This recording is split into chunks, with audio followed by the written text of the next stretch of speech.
QDP News si è trasferito questa sera a Revine Lago, al freddo di notte per assistere alle prove del presepio vivente. Alle mie spalle ci sono i figuranti, mentre qui a fianco, vedete, questa è la capanna della Natività.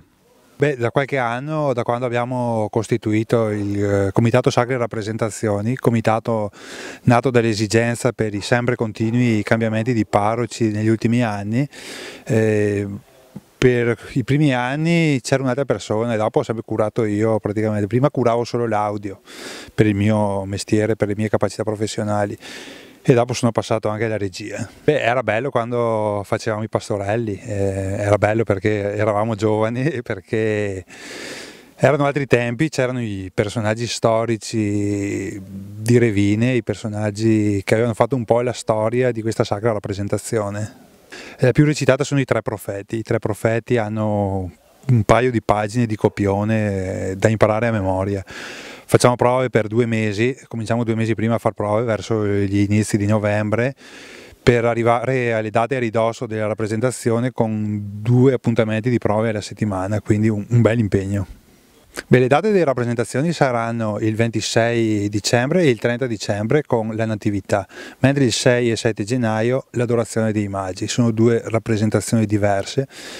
La rappresentazione del 30 quest'anno avrà una novità in assoluto perché sarà fatta in serale. Era anni che volevamo metterla in atto una rappresentazione serale, quest'anno abbiamo trovato le date che ci permettevano di farlo e quindi vogliamo provare per sfruttare al massimo questo scenario suggestivo.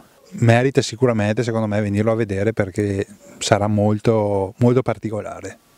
Il tempo passa per tutti, 40 anni non sono pochi e ho sempre partecipato fin da quando ero ragazzino e quindi adesso ho cercato di cambiare, lasciare spazio ai giovani e sto dietro le quinte a fare il suggeritore. Siamo tutti attori in erba, quindi artisticamente diciamo, il valore è relativo, invece la devozione, se vissuta in un certo modo, dà allo spettacolo una risonanza decisamente superiore. Un ruolo singolare, unico, e tra l'altro lo porto avanti da già 23 anni quest'anno, e prima lo faceva mio papà e adesso ci siamo io che faccio San Giuseppe e mia figlia Elena che fa la Madonna.